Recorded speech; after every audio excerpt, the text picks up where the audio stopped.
এখন আমি ক্লাস 12-এর রাষ্ট্রবিজ্ঞান বিষয় পড়াবো। আজকে যে বিষয়টা নিয়ে আলোচনা করব, বিষয়টা বলার আগে চ্যাপ্টারটা বলি। এটি নতুন চ্যাপ্টার আমি শুরু করছি। চ্যাপ্টারটা হলো দ্বিতীয় বিশ্বযুদ্ধোত্তর পর্বে আন্তর্জাতিক সম্পর্ক, international relations in the post second world war period. এই চ্যাপ্টার থেকে আজকে যে বিষয়টা আলোচনা করব সেটা হলো ঠান্ডা লড়াই বা কোল্ড ওয়ার। ঠান্ডা লড়াই শুরুর আগে, এই বিষয়টা নিয়ে আলোচনার শুরু আগে অবশ্যই আমাদেরকে যেটা জানতে হবে সেটা হচ্ছে যে প্রথম বিশ্বযুদ্ধ হওয়ার পরে আমরা দেখেছিলাম যে সারা পৃথিবী প্রত্যক্ষ করেছিল আর একটি বিশ্বযুদ্ধ, দ্বিতীয় বিশ্বযুদ্ধ, এবং তার ভয়াবহতা কী ছিল সেটাও পরিলক্ষিত করেছিল। আর এই দ্বিতীয় বিশ্বযুদ্ধ শুরু হয়েছিল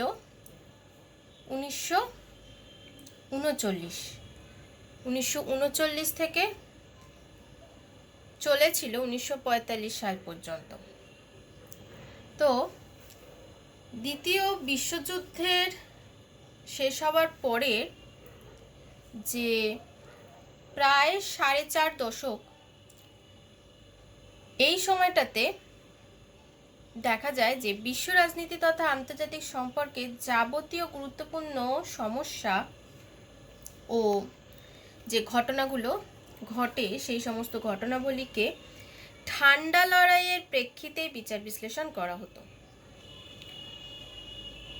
এবং এই ঠান্ডা লড়াই, এই ধারণাটাকে সামনে রেখে আন্তর্জাতিক রাজনীতি সংক্রান্ত তত্ত্ব নির্মাণের প্রয়াসও চালানো হয়েছিল। আর আমরা জানি যে যখন দ্বিতীয় বিশ্বযুদ্ধ হয়েছিল, দ্বিতীয় বিশ্বযুদ্ধের সময় আমরা দুটো শক্তি জোটের আমরা সন্ধান পেয়েছিলাম। সেই সময় দুটো শক্তি জোট সেই সময় দেখেছিলাম। এই দুটি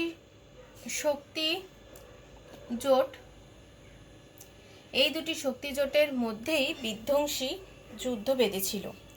শক্তি জোট দুটো কি কি ছিল? একদিকে ছিল মিত্র শক্তি, আর একদিকে ছিল অক্ষ শক্তি। তাহলে কি কি বললাম? একদিকে মিত্র শক্তি জোট আর একদিকে ছিল অক্ষ শক্তি জোট। আর মিত্র শক্তি জোটে যারা যারা ছিলেন, অর্থাৎ যে সমস্ত দেশগুলো ছিল, Great Britain, France, Soviet Union আর হচ্ছে মার্কিন যুক্তরাষ্ট্র। এখানে ভালো করে লক্ষ্য করো কি কি দেশের নাম বললাম। গ্রেট ব্রিটেন বললাম, ফ্রান্স বললাম, সোভিয়েত ইউনিয়ন বললাম, সোভিয়েত ইউনিয়ন তার সাথে মার্কিন যুক্তরাষ্ট্র। আর অক্ষ শক্তি, আর একটা জোট হচ্ছে অক্ষ শক্তি, সেখানে ছিল জার্মানি, ইটালি, স্পেন আর হচ্ছে জাপান। মিত্র জোটের মধ্যে, মিত্র শক্তির যে জোট, সেখানে যে দেশগুলোর নাম আমি বললাম, এই দেশগুলোর মধ্যে অর্থাৎ Great Britain, France, Soviet Union আর মার্কিন যুক্তরাষ্ট্রের মধ্যে সোভিয়েত ইউনিয়নই ছিল একমাত্র সমাজতান্ত্রিক রাষ্ট্র। সোভিয়েত ইউনিয়ন ছাড়া আর কোনো রাষ্ট্রই সমাজতান্ত্রিক ছিল না। বাকি রাষ্ট্রগুলো ছিল পুঁজিবাদী রাষ্ট্র। বৃহৎ পুঁজিবাদী এই সমস্ত রাষ্ট্রগুলো বিশ্বের একমাত্র সমাজতান্ত্রিক দেশ সোভিয়েত ইউনিয়নকে জোটভুক্ত তো করেছিল। আমরা তো দেখতেই পাচ্ছি মিত্র শক্তির মধ্যে বাকিগুলোর প্রত্যেকটাই হচ্ছে পুঁজিবাদী, কিন্তু একমাত্র সোভিয়েত ইউনিয়ন তাকে নিয়েছিল এই জোটের মধ্যে, যে সোভিয়েত ইউনিয়ন হচ্ছে সমাজতান্ত্রিক তো জোটবদ্ধ করলেও তাদের মধ্যেকার সম্পর্ক স্বাভাবিক কারণেই দেখা যায় যে সন্দেহ, অবিশ্বাস ও বিদ্বেষপূর্ণ ছিল। কেননা পুঁজিবাদী যে সমস্ত রাষ্ট্রগুলো ছিল তারা সমাজতান্ত্রিক রাষ্ট্রকে তারা কখনোই কিন্তু খুব সহজে বিশ্বাস করতে পারে না। কিন্তু তা সত্ত্বেও দেখা গেছে যে যুদ্ধের প্রয়োজনে অবশ্যই সেই মনোভাব তারা গোপন রেখেছিল। আর সোভিয়েত ইউনিয়নও আন্তরিকভাবে তাদের দেখা গেছে যে বিশ্বাস করতে পারেনি। মানে তাহলে কি বললাম, সোভিয়েত ইউনিয়নও এই সমস্ত পুঁজিবাদী দেশগুলোকে তারাও বিশ্বাস করতে পারেনি। তারাও এই সমস্ত দেশকে সন্দেহের চোখেই দেখত, তাদেরকে অবিশ্বাস করত এবং তাদের প্রতি বিদ্বেষপূর্ণ ছিল। কিন্তু দ্বিতীয় বিশ্বযুদ্ধ শেষ হওয়ার পরে যুদ্ধ বিধ্বস্ত গ্রেট ব্রিটেন, আমি প্রথমেই বললাম যে great Britain, France, Soviet union, মার্কিন যুক্তরাষ্ট্র এরা একটা পক্ষে ছিল, অর্থাৎ এরা মিত্র শক্তি ছিল। তো দ্বিতীয় বিশ্বযুদ্ধ শেষ হওয়ার পরে যুদ্ধ বিধ্বস্ত গ্রেট ব্রিটেন, ফ্রান্স এই সমস্ত দেশগুলো, আমরা জানি যে এই দেশগুলো খুবই শক্তিশালী দেশ, কিন্তু এই শক্তিশালী দেশগুলো দেখা গেছিল যে কার্যত এরা শক্তিহীন হয়ে পড়েছিল। আর আন্তর্জাতিক রাজনীতিতে সমাজতান্ত্রিক সোভিয়েত ইউনিয়নের ক্রমবর্ধমান প্রভাব রোধের জন্য মার্কিন যুক্তরাষ্ট্র বিশ্ব রাজনীতির নিয়ন্ত্রকের ভূমিকায় অবতীর্ণ হওয়ার কাজে আত্মনিয়োগ করে। যখনই অন্যান্য যে সমস্ত শক্তিশালী দেশ, সেই দেশগুলো কার্যত শক্তিহীন হয়ে পড়তে শুরু করে, ঠিক সেই সময় মার্কিন যুক্তরাষ্ট্র তারা বিশ্ব রাজনীতির নিয়ন্ত্রকের ভূমিকায় অবতীর্ণ হতে শুরু করে আর বিশ্বব্যাপী একাধিপত্য বিস্তারের প্রচেষ্টা করতে শুরু করে। এবং এই যে মার্কিন প্রচেষ্টা ব্যর্থ করে দেওয়ার সোভিয়েত প্রচেষ্টার ফলে দেখা গেছে সমগ্র বিশ্ব সেই সময় আবারও একটি যুদ্ধের তীর প্রান্তে উপনীত হয়। এই অবস্থাকে ঠান্ডা লড়াই বলে চিহ্নিত করা হয়ে থাকে। এবার আসছি ঠান্ডা লড়াইয়ের অর্থ, মিনিং অফ কোল্ড ওয়ার। ঠান্ডা লড়াইয়ের অর্থ, ঠান্ডা লড়াইয়ের ক্ষেত্রে আমরা যেটা দেখতে পাই, সোভিয়েত ইউনিয়ন ও মার্কিন যুক্তরাষ্ট্রের মধ্যে কখনোই সরাসরি কোনো যুদ্ধ হয়নি এবং যেটা দেখা গেছে এই দুটো দেশের মধ্যে সবসময়ই একটা অবিশ্বাস ছিল, একটা বিদ্বেষ ছিল এবং উভয় রাষ্ট্রই চেয়েছিল যে কিভাবে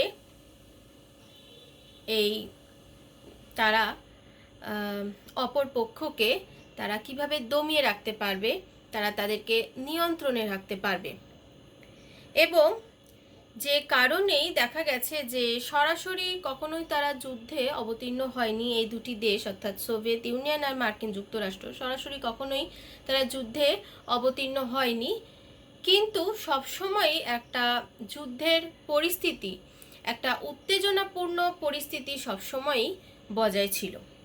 সেই কারণেই বলা হয় যে ঠান্ডা লড়াই প্রত্যক্ষ যুদ্ধ নয়, এটা হলো যুদ্ধের উদ্বেগ ও উত্তেজনাপূর্ণ পরিস্থিতি। ঠান্ডা লড়াইকে ফ্রিডম্যান তিনি বলেছেন, ঠান্ডা লড়াইকে গরম যুদ্ধের একটি প্রয়োজনীয় স্তর বলে তিনি মনে করেন না। এটা হলো যুদ্ধের একটা নতুন কৌশল, অর্থাৎ ফ্রিডম্যান এই ঠান্ডা লড়াইকে যুদ্ধের একটা নতুন কৌশল বলেই চিহ্নিত করেছেন। এবং ঠান্ডা লড়াইয়ের ক্ষেত্রে যেটা দেখা যায় যে এক পক্ষ অপর পক্ষকে সংযত রাখার জন্য যুদ্ধের ভীতি প্রদর্শন, যেমন সীমান্তে সৈন্য সমাবেশ, প্রয়োজনীয় সব ধরনের আধুনিক অস্ত্র সম্ভার প্রেরণ, এমনকি পারমাণবিক অস্ত্র প্রয়োগের হুমকিও দিতে পারে, কিন্তু বাস্তবে কোনো পক্ষই তা করার সাহস দেখাতে পারে না, কারণ তার অর্থই হবে সামগ্রিক ধ্বংস, যা কোনো পক্ষেরই কাম্য নয়। তাই কেউ কেউ ঠান্ডা লড়াইকে যুদ্ধহীন যুদ্ধ বলে চিহ্নিত করার পক্ষপাতী। আর বার্নেট তিনি কি বলেছেন? তার মতে ঠান্ডা লড়াই হলো গরম শান্তি। আবারও বলছি, বার্নেট তিনি বলেছেন ঠান্ডা লড়াই হলো গরম শান্তি। অনেকে আবার ঠান্ডা লড়াইকে মতাদর্শগত যুদ্ধ বলে চিহ্নিত করেছেন।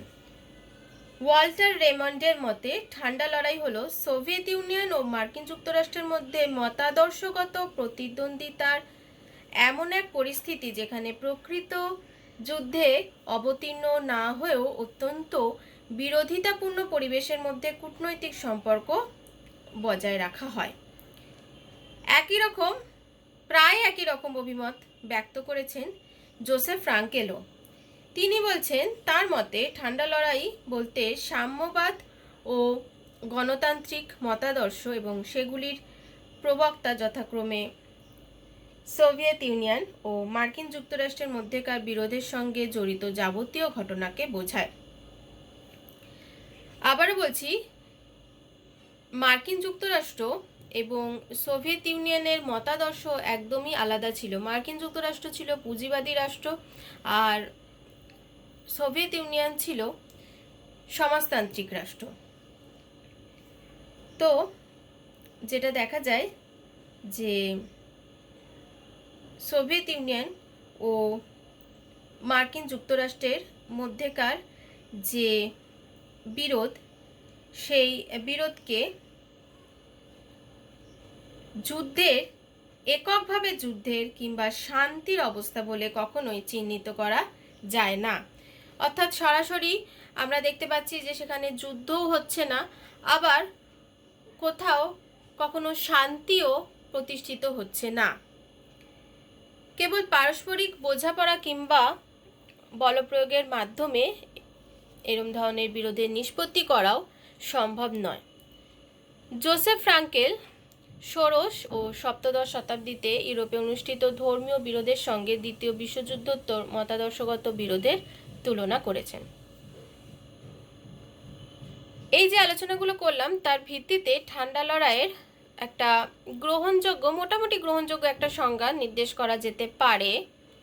সেটা হলো, ঠান্ডা লড়াই বলতে পশ্চিমী শক্তিগুলোর সঙ্গে সোভিয়েত জোটের রাজনৈতিক, অর্থনৈতিক ও মতাদর্শগত প্রতিযোগিতার এক সুতীব্র অবস্থাকে বোঝালেও তা তাদের প্রত্যক্ষ সশস্ত্র সংঘর্ষ অর্থাৎ যুদ্ধ থেকে দূরে সরিয়ে রাখে। আবারও বলছি, তাহলে মোটামুটিভাবে একটা গ্রহণযোগ্য সংজ্ঞা নির্দেশ করে বলা যেতেই পারে যে ঠান্ডা লড়াই বলতে পশ্চিমী শক্তিগুলোর সঙ্গে সোভিয়েত জোটের রাজনৈতিক, অর্থনৈতিক ও মতাদর্শগত প্রতিযোগিতার এক সুতীব্র অবস্থাকে বোঝালেও তা তাদের প্রত্যক্ষ সশস্ত্র সংঘর্ষ অর্থাৎ যুদ্ধ থেকে দূরে সরিয়ে রাখে। অর্থাৎ বারবারই এখানে বলতেই হয় যে ঠান্ডা লড়াইয়ের ক্ষেত্রে আমরা যেটা দেখেছিলাম যে কখনোই কিন্তু আমরা এখানে কোনো প্রত্যক্ষ সশস্ত্র যুদ্ধ আমরা এখানে প্রত্যক্ষ করিনি।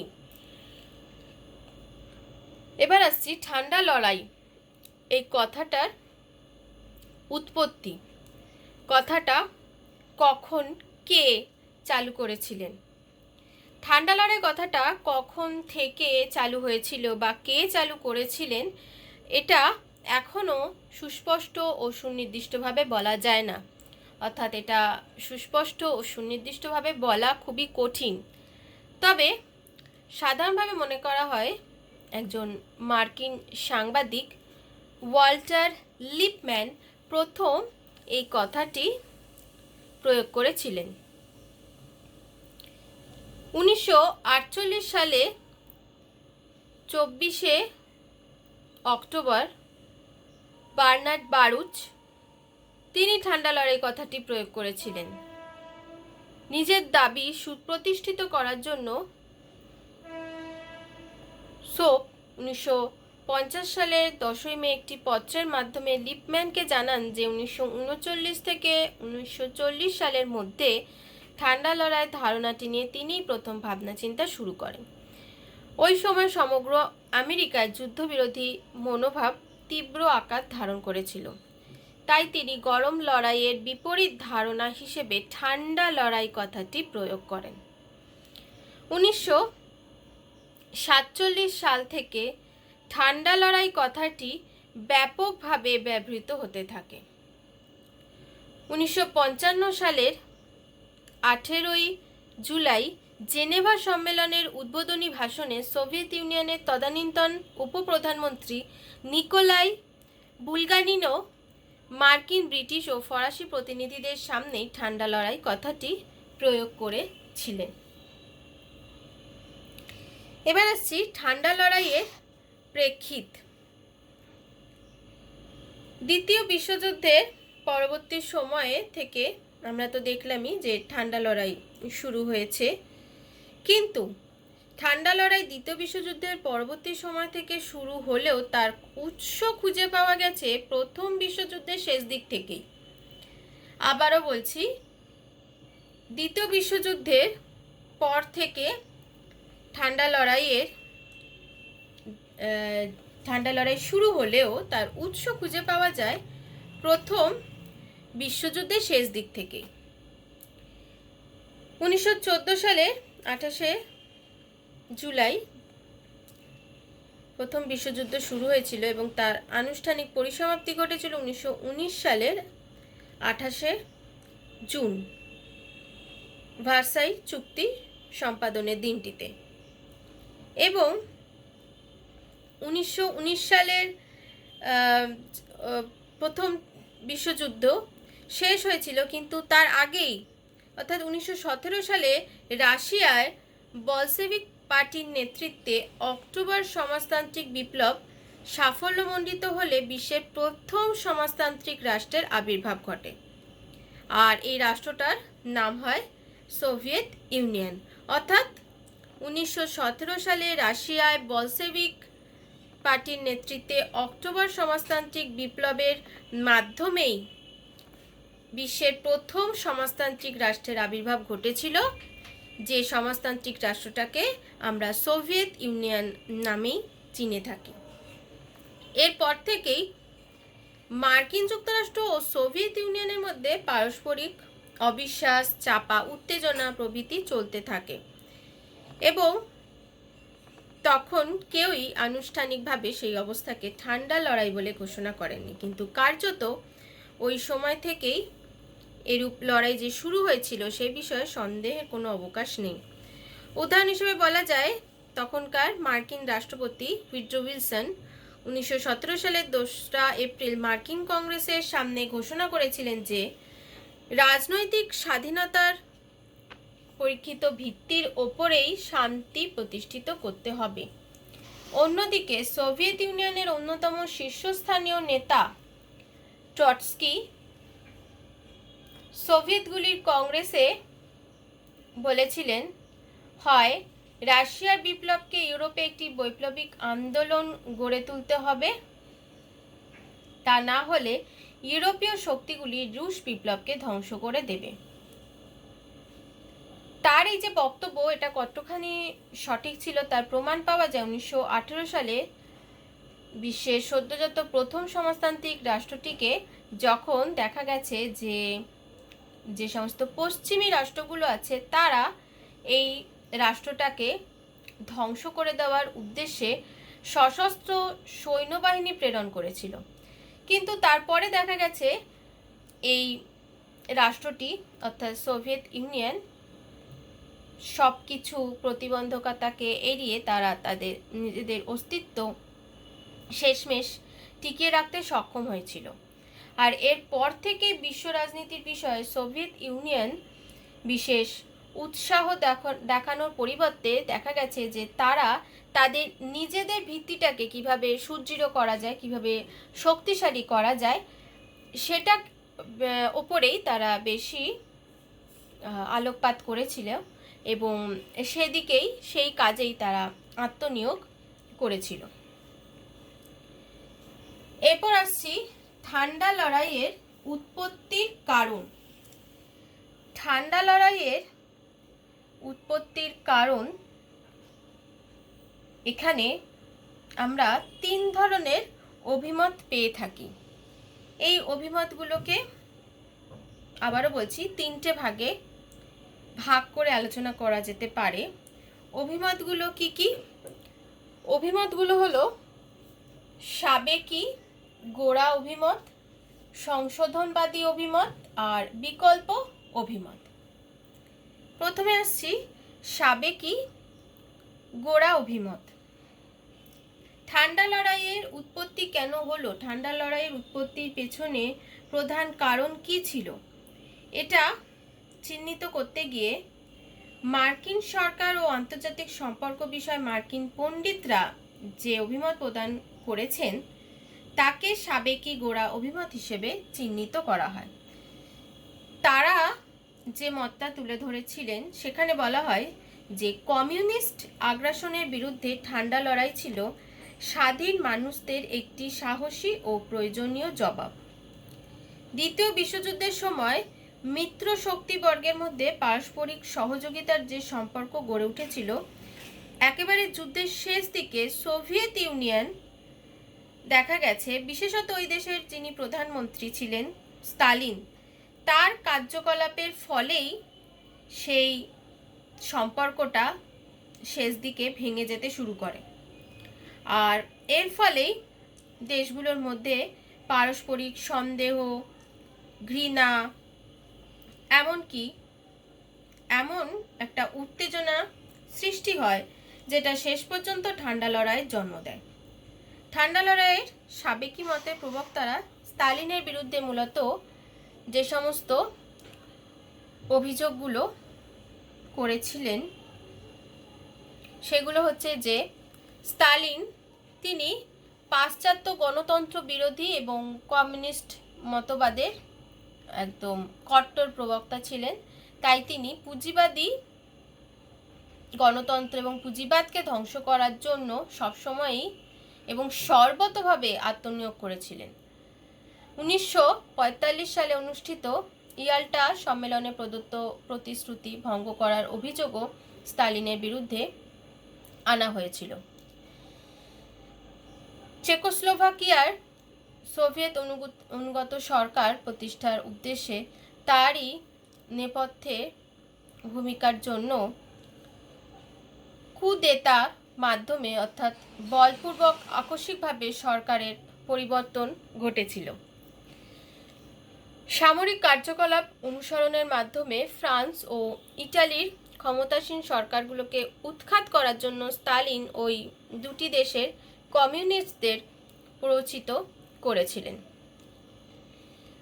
মার্কিন বিশ্লেষকদের মতে স্তালিন তথা সোভিয়েত ইউনিয়নের এই সমস্ত অগণতান্ত্রিক এবং মার্কিন বিরোধী কার্যকলাপ সমগ্র ইউরোপকে তাদের নিজেদের কর্তৃত্বাধীনে আনার যে প্রচেষ্টা এবং বিশ্বব্যাপী কমিউনিস্ট মতাদর্শ প্রতিষ্ঠার যে বাসনা সেটাই ঠান্ডা লড়াই শুরু হওয়ার প্রকৃত কারণ।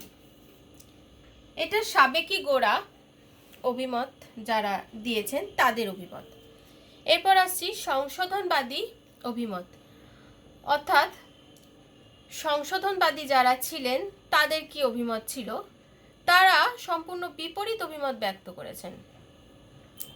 তারা বলেছেন যে এই সাবেকি গোড়া অভিমত এটা অতিমাত্রায় মার্কিন ঘেঁষা এবং পক্ষপাত পূর্ণ বলেই তারা এটাকে বলেছেন এবং তাদের মতে ঠান্ডা লড়াইয়ের উৎপত্তির প্রধান কারণই হলো মার্কিন যুক্তরাষ্ট্রের তীব্র সোভিয়েত বিরোধী মনোভাব ও কার্যকলাপ।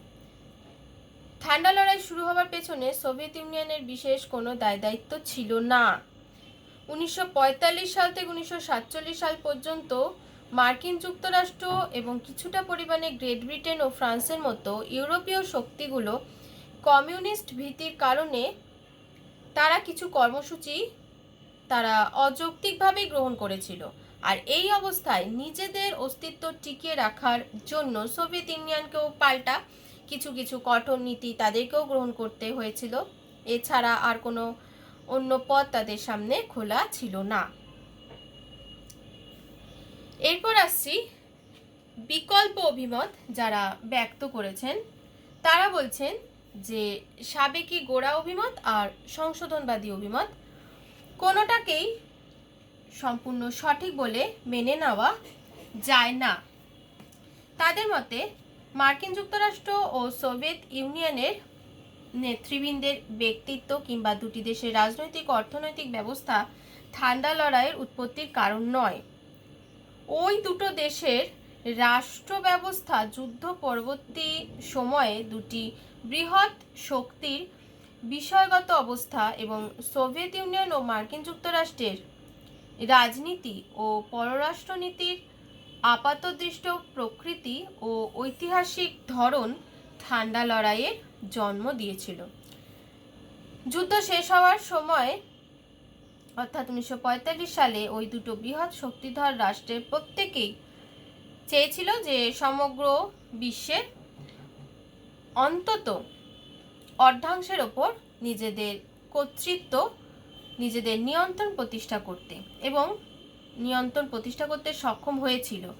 এবং সেই নিয়ন্ত্রণের পরিধি কিভাবে সম্প্রসারিত করা যায় সেই সম্প্রসারণের জন্য একে অপরের সঙ্গে প্রতিদ্বন্দ্বিতায় অবতীর্ণ হতে বিন্দুমাত্র তারা দ্বিধাবোধ করেনি। এদিকে মার্কিন যুক্তরাষ্ট্রের আশঙ্কা ছিল সোভিয়েত ইউনিয়ন পশ্চিম ইউরোপের দিকে অগ্রসর হলে ওইসব দেশের কমিউনিস্টরা সোভিয়েত সৈন্যবাহিনীকে সাহায্য করতে এগিয়ে আসবে।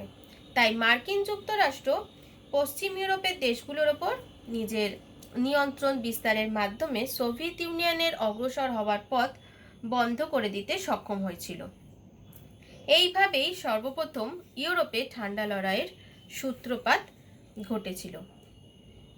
তার পেছনে দেখা গেছে যে রাজনৈতিক মতাদর্শের কোনো ভূমিকা ছিল না। অর্থাৎ যেটা বলতে চাইছি যে ইউরোপকে কেন্দ্র করে যে ঠান্ডা লড়াইয়ের উৎপত্তি ঘটেছিল তার পেছনে রাজনৈতিক মতাদর্শের যে কোনো ভূমিকা ছিল না এ কথা ঠিক নয়। সোভিয়েত ইউনিয়নের কমিউনিস্ট মতাদর্শের সঙ্গে মার্কিন যুক্তরাষ্ট্রের বুর্জোয়া গণতান্ত্রিক মতাদর্শের বিরোধ ঠান্ডা লড়াইয়ের উৎপত্তির অন্যতম কারণ হলেও দ্বিতীয় অভিমত যারা প্রদান করেছিলেন, অর্থাৎ বিকল্প অভিমত যারা প্রদান করেছিলেন, তাদের মতে এই কারণটাই, অর্থাৎ এই যে মতাদর্শগত লড়াই, এইটাই সর্বপ্রধান কারণ বলে কখনোই বিবেচিত হতে পারে না। অর্থাৎ সোভিয়েত ইউনিয়ন এই রাষ্ট্রটার এক কমিউনিস্ট মতাদর্শে তারা বিশ্বাসী ছিল, আবার অন্যদিকে মার্কিন যুক্তরাষ্ট্র তারা আবার বুর্জোয়া গণতান্ত্রিক মতাদর্শে তারা বিশ্বাসী ছিল। এবং এই যে একটা মতাদর্শগত লড়াই, এটা ঠান্ডা লড়াইয়ের একটা অন্যতম অবশ্যই কারণ, একটি কারণ, গুরুত্বপূর্ণ কারণ। কিন্তু ঠান্ডা লড়াইয়ের উৎপত্তির অন্যতম কারণ কখনোই এটা হতে পারে না।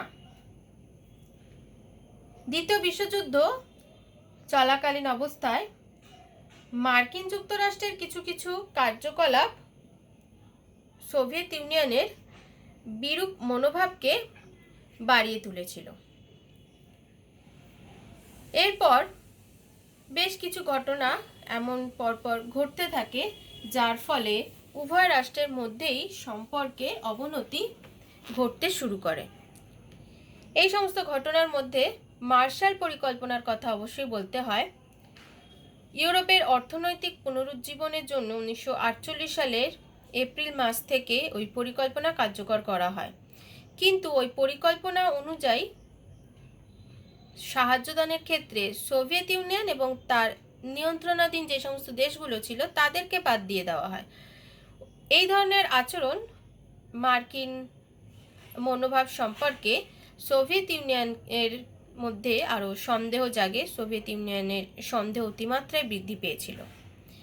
এরপর বার্লিন অবরোধের ঘটনা, এটাও আরেকটি উল্লেখযোগ্য ঘটনা। বার্লিনে পশ্চিম জার্মানির মধ্যে দিয়ে মার্কিন যুক্তরাষ্ট্র এবং তার পশ্চিমী ইউরোপীয় মিত্র রাষ্ট্রগুলো কোনো রকম অন্তর্ঘাতমূলক কার্যকলাপ যাতে চালাতে না পারে সেজন্য বার্লিন অবরোধ করা হয়। কিন্তু দেখা গেছে যে মার্কিন যুক্তরাষ্ট্র আকাশপথে বার্লিনের সঙ্গে যোগাযোগ রক্ষার ব্যবস্থার মাধ্যমে বার্লিন অবরোধকে কার্যত অর্থহীন করে দিয়েছিল এবং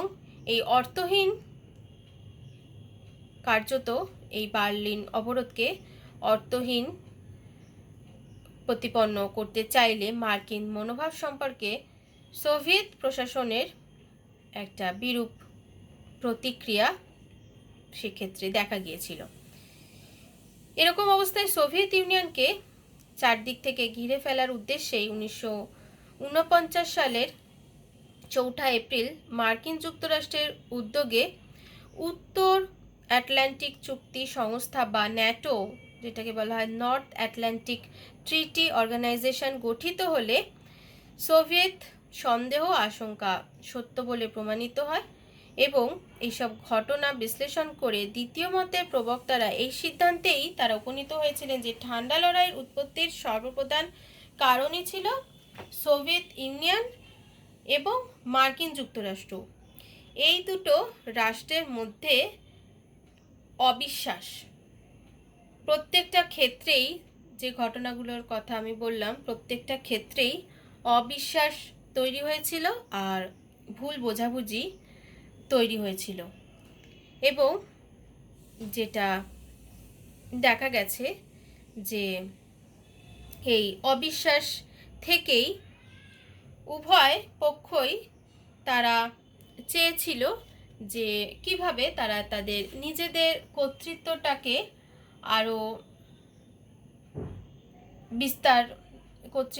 বিস্তার ঘটাতে পারবে এবং কিভাবে বিশ্ব রাজনীতিকে আরও নিয়ন্ত্রিত করতে পারবে। এবং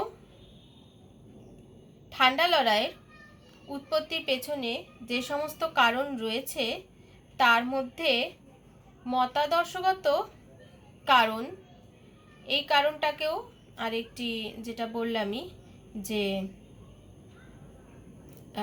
খুবই গুরুত্বপূর্ণ কারণ এবং এই কারণটাকে কখনোই এড়িয়ে গেলে হবে না। আর এদিক থেকে বিচার করলে তিনটে যে অভিমত আমি বললাম, সাবেকি গোড়া অভিমত, সংশোধনবাদী অভিমত আর বিকল্প অভিমত, এই তিনটে অভিমতের মধ্যে সংশোধনবাদী অভিমতটাকেই অধিকতর গ্রহণযোগ্য বলে মনে করা যেতে পারে।